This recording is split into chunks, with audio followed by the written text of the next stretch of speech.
Well, this is pretty much, at this point, almost complete. So yeah, it's been a long process, about 2.5 years now. But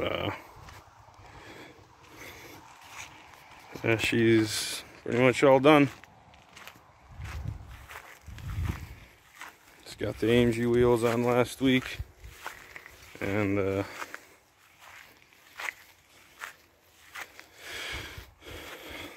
paint's all done, buffed in, ceramic coated,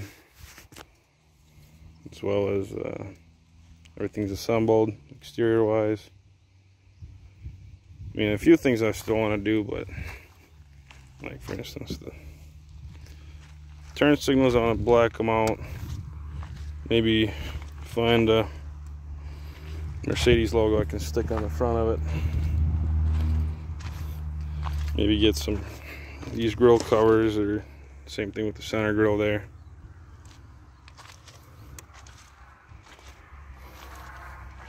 But yeah, I guess taillights too would be nice. I have them, the ones I got, they're kind of the wrong, like sort of legal in the States, but I think I'll just put them on. If anything, the cops yell at me, I'll just take them off. But I got the spare tire removal kit on the way. It's in the mail. Just the 3 little plugs that go in the holes, but because I only got 4 AMG wheels, because that's always been for sale. So this one's the wrong size at this point. It's a little bit too small, and you don't want that on a 4-wheel drive system. Yeah, and I got off of eBay just an LS2 badge, because it is a Chevy motor after all. So most important part is the Built Not Bought sticker. Guess we'll pop the hood just for 1 second. I guess you gotta use 2 hands. The latch sometimes just get misadjusted, and I'm not sure what the issue is. Yeah, this hood liner's coming out. It's really not doing anything except resting on the airbox. And but yeah, the engine bay is all complete. So I got all the differential locks working, except the rear, not the solenoid, the actual actuator piston. It's seized up. I just gotta get the kit for it, rebuild it. But to be honest, I don't think I'll ever take this off-roading, so it'll be another highway G-Wagon. But mostly because, well, paint's nice, but the alternator's right there, so I guess the water level is not too high, but if I dip it, it'll be about here. I guess that's as high as the regular one goes. But yeah, got the fog lights just on aluminum brackets in the original fog light hole, so I just decided to abandon the bezels because they kind of ruin the look. Plus, it's whatever. And yeah, black fans. I was originally going to get red ones or blue ones or something, just to sort of have a highlight peeking out, and then I decided against it. Horns are also in the front bumper on the old tranny cooler. And yeah, these were kind of a pain to put on, some moldings. So when you peel them off, they kind of get bent, and there's a piece of aluminum or steel or whatever inside of them that gets bent along with it. So like these corners over here are a little bit farther off body work than they should be. This corner right here is pretty bad. You can see it's sticking out quite a bit. Yeah, it's been a long journey, I guess. We'll talk about the details of how I actually did the swap. So again, we're just gonna go back and forth here between the G-Wagon, just explain how I got it. So originally, I found it on eBay. It was going for like 13, 12 or something like that. Grand, like $1,000. And I decided to bid on it kind of hastily, for like last minute, last hour. It was photos that didn't look bad, so I assumed it wouldn't have been as bad as it was, and I can probably put photos in here for you. They're probably scrolling, but I was really disappointed just how rusty it actually was. I knew it was a high mileage vehicle. I knew it was going to be in basically an engine swap like within a year. I didn't expect it to have to do the engine swap right away, because initially got the motor, changed out the spark plugs on it because it was misfiring a couple of cylinders. The wiring I checked, I opened it out, it was okay, but spark plugs were nasty. I replaced those. Transmission was not shifting to 5th gear, so I dropped the tranny pan and then changed out the fluids, the filter. It started shifting, but the motor still was misfiring like crazy. And there was a rust hole over here in the door. You can see in some of the videos that, like, this spot over here, there's another rust spot that I had to get bondoed up and repaired. And then, yeah, like, it was mechanically totaled vehicle. So, but then I looked around. I was originally gonna try to do an OM 606 swap, which is the inline 6 Mercedes turbo diesel. Well, I guess they come NA as well, but I was gonna do the turbo. And I quoted it out with the Diesel Pump UK, something like that. He has an interesting videos. He does the mechanical pumps for him, and he builds the engines.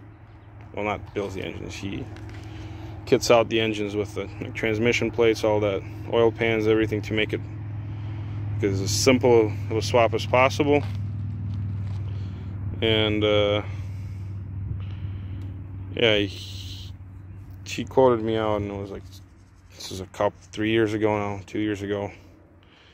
It was 25 grand just for the swap kit, just for the motor basically, and nothing else. Motor, transmission, well, I believe the radiators were included. I don't remember if they were, but it would have been like a straightforward swap where I just take the engine out, bolt it in, and just get a custom drive shaft made for the transmission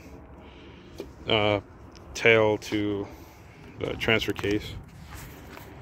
And then I ended up not doing it because it was $25,000. Like, I'm about 35 into this whole project with the swap, with the car, with everything included, like every part, and I wasn't gonna spend double that just to make it like the most epic diesel, whatever.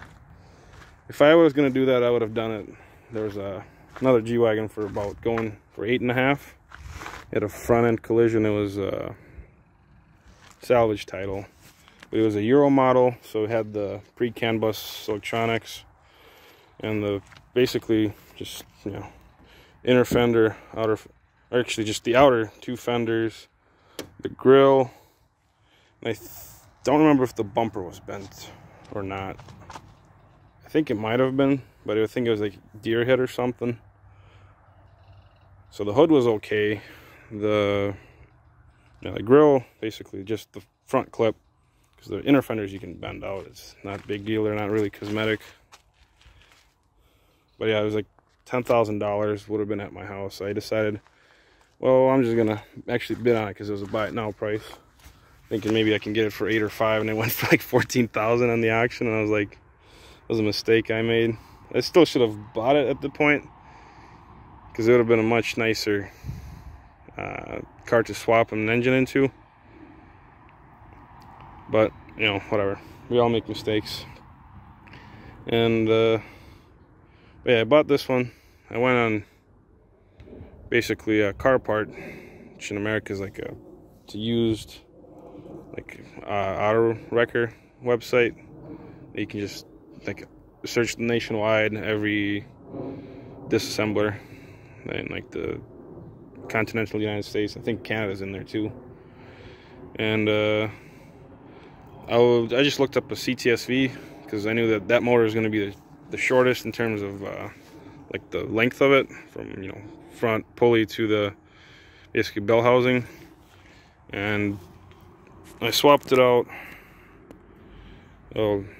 Looked for the motors for a while, and I found it was a combo in Detroit with transmission and wiring harness, the ECM, the pedal, the motor itself. Obviously, it had hooker headers on there.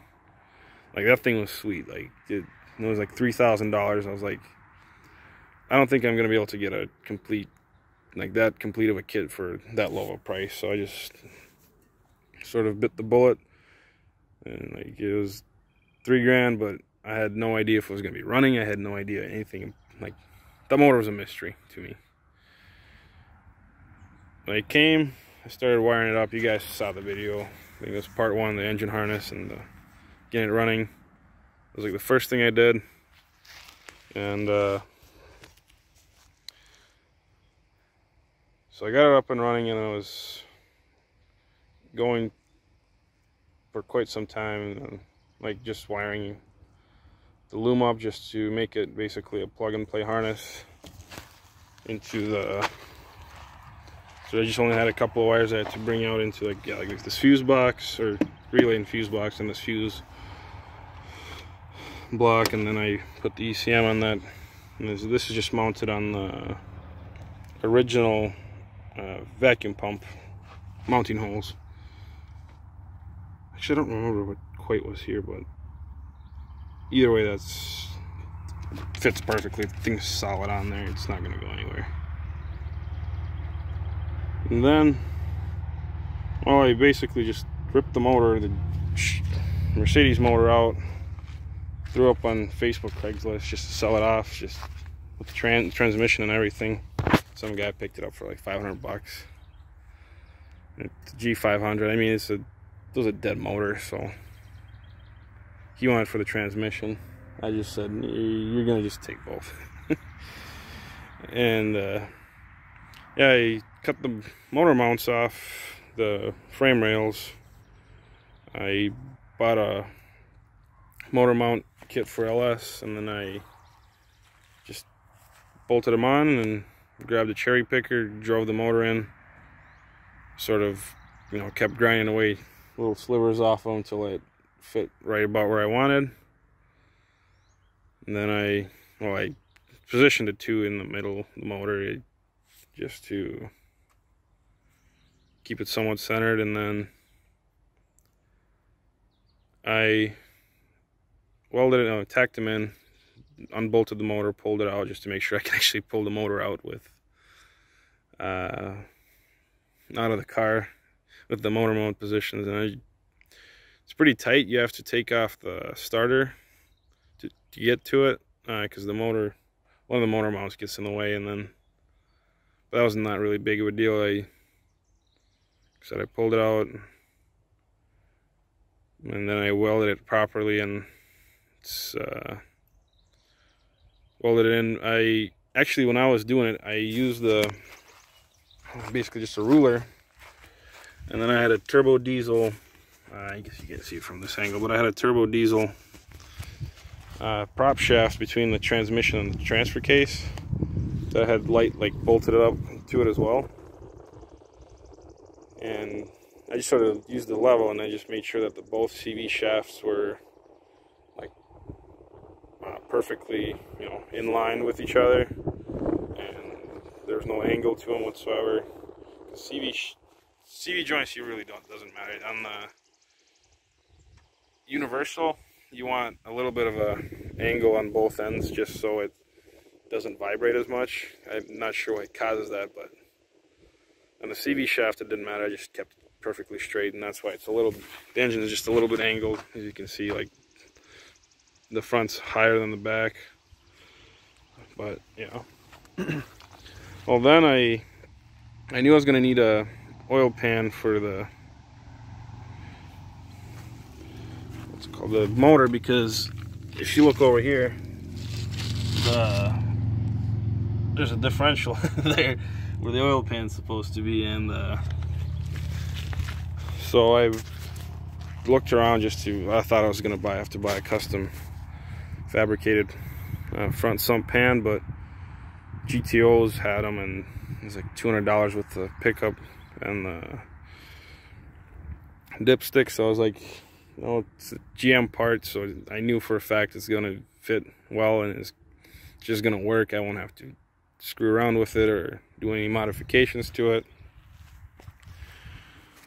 So I bought that, pulled the motor out again after I welded it and installed it, just to put the oil pan on, which that didn't take too long. And yeah, now it fits perfectly fine, and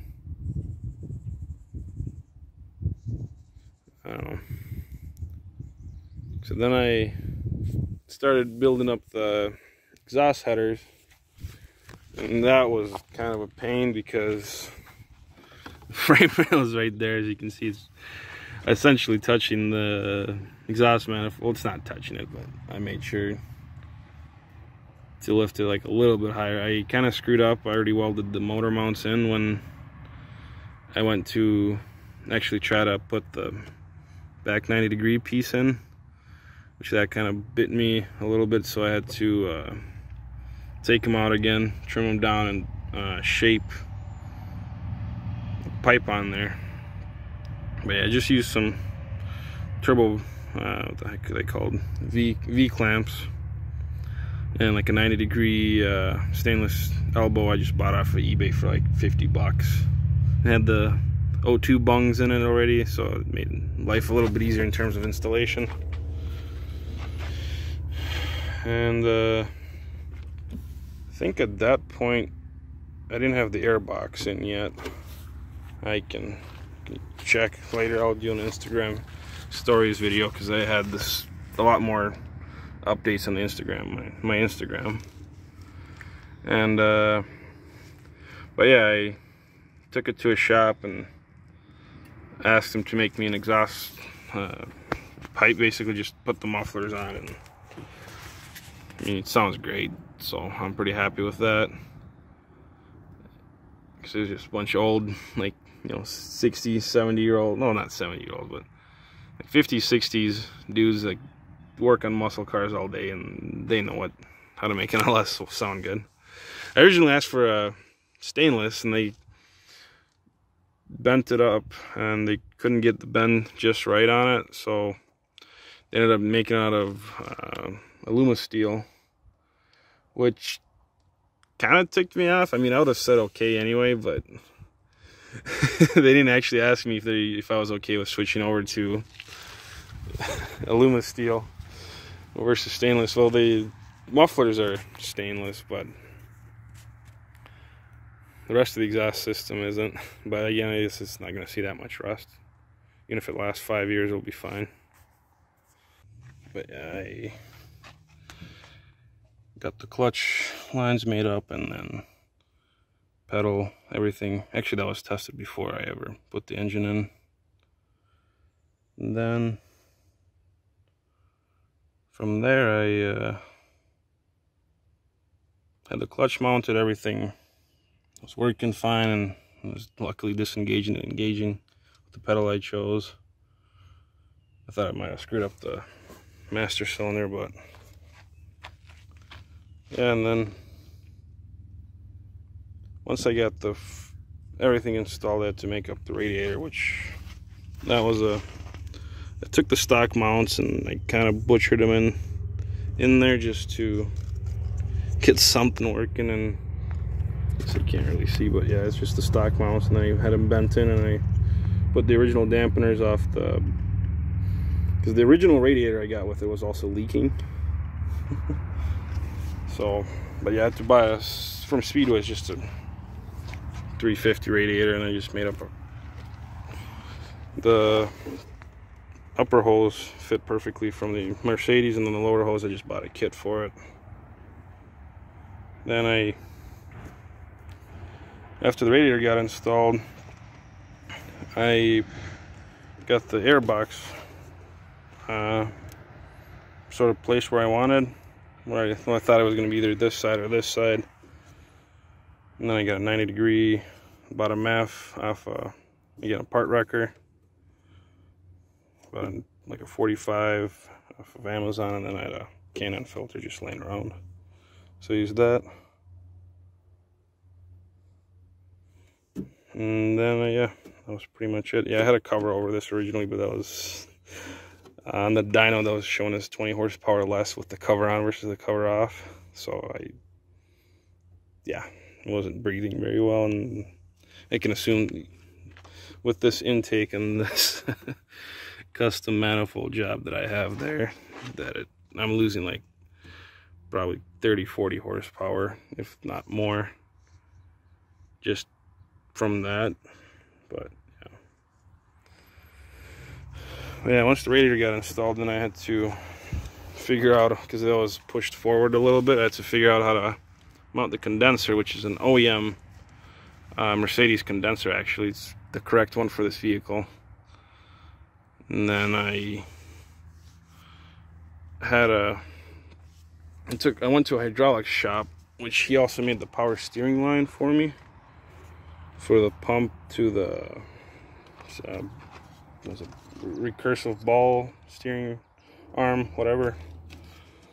And he converted it over to the Chevy, just sizes the hoses, and charged me like $50 for it. It was like nothing. And then I came back for the, what's it called, the actual, I actually came to a shop with a car and had the AC lines somewhat, so like from here to there, that's all stock line, and then from here he had it expanded it and then soldered on a whatever, this AC coupler inverted flare. Then I bought a dryer with a sensor from, it's like the, just has the high-low pressure switch, and then as well as a fan switch. So then I wired those in, you know, with the compressor in line. In the interior, I just put a 2-position switch, which actually used the which this part over here actually changes the air to, you know, suck it in from the inside. So there's 2 little computer boxes right here, one for the combo stock, and then one for the like the HVAC system, because the HVAC uses stepper motors. That was kind of a pain. It's not like a regular servo, it has 4 wires on it, and you have to sequence them in order to actually rotate the motor. Which, the fact that I got electronics, just experience, it helped out a lot with that. That was a custom job, and I had to order stepper controllers and then rebuild all the servo motors to work with those stepper controllers, along with Arduino and all the programming that went into making it work. But yeah, there's quite a few things that went into that. And once that was done, that was like another $120 for the AC to get installed, because I wanted AC. The AC actually caused the compressor caused problem when the installation. I forgot to mention that. I had to cut into the frame rail just to fit the CTSV AC compressor position. I actually thought about, because the GTO has the AC compressor, I believe it was up here. I thought about putting it here, but then I got no room for the air box, and I guess the alternative would have been to do the HVAC delete, and then flip this around, get this oil pressure sensor over here, cut that down to fit under the air intake, because you can just pick this up, flip it, put it back down, and then have the throttle body up closer towards the back of the engine. Then I could just have the air scoop, like a functional air scoop, so to speak. I chose not to do that for just reasons, not really any good ones, but just because I was lazy and this worked. So, but in the future, if I ever want to turbo this thing, that's exactly what I'm planning to do. And well, I'll probably not rebuild the whole wiring harness again. I'll probably just either cut here or here and just make an extension to the map sensor back there. Plus I'll have to get a new map sensor too on that side as well. And but yeah, it runs, and I got the oil catch can, which I guess it's really not rocket science if you ever swapped an LS motor. There's plenty of diagrams out there for how to plumb it in. I had to put a bulkhead connector here just to have a proper vacuum reference, and yeah. And then I started, put the car together. I finished off the interior, which that was a little bit more work than I expected, again because of the HVAC system, the stepper motors, and but everything else, I mean, this stuff is just literally on and off switches. Tied it into this fuse panel. Speakers, radio, that's just got a few ignition relays, and actually I have most of the relays under here, just hidden, and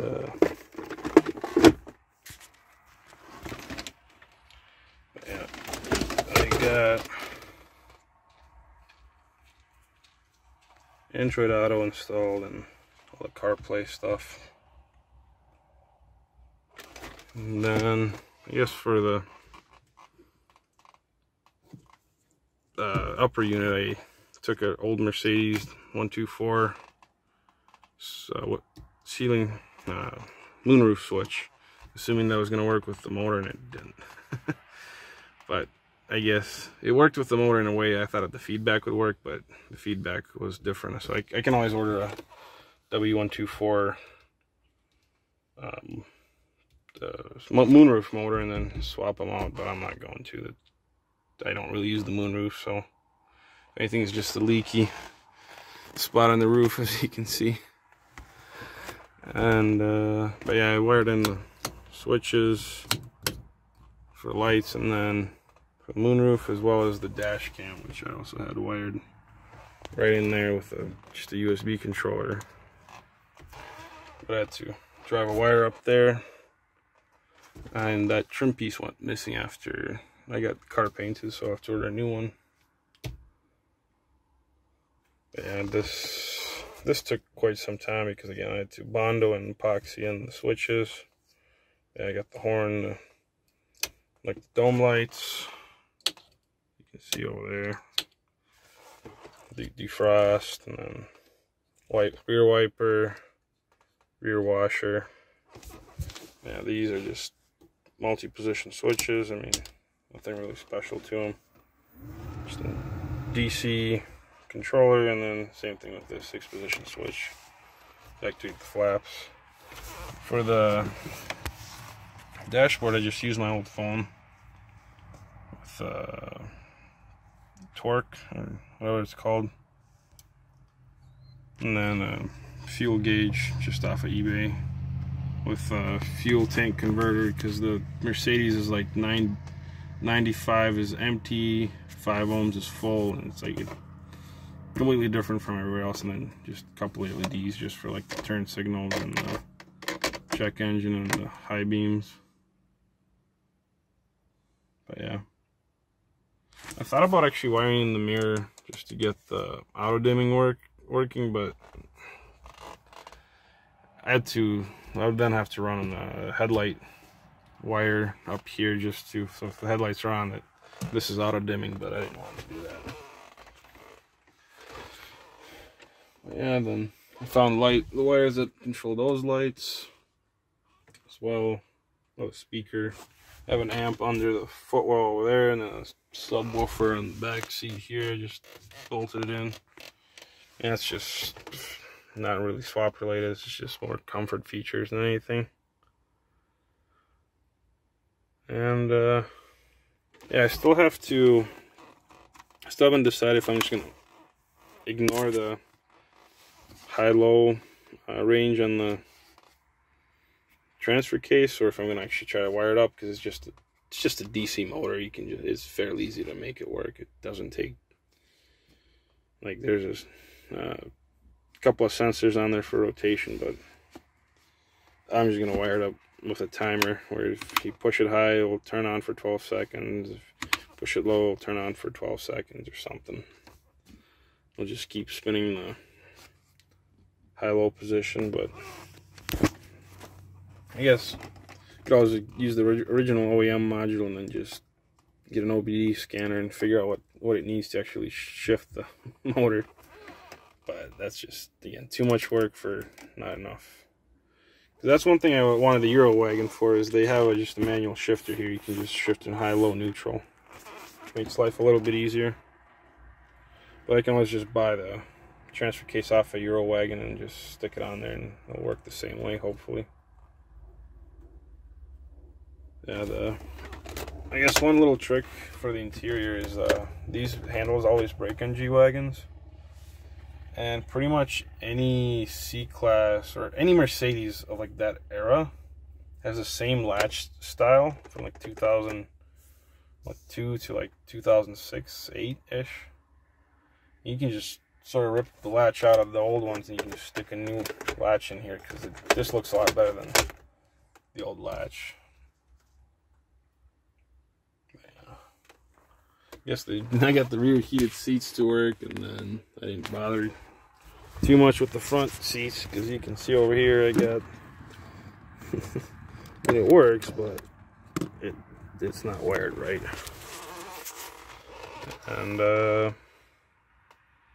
or not, it's wired right, it's just not mounted right, which I'm looking into actually buying a like old 60s Chevy power seat controller, because it's a screw-in type, so it would fit perfectly in there, and I wouldn't have to make another epoxy mold just to get the seat controls in, like I did for these switches. And you can see I just did the cheapest carbon fiber wrap.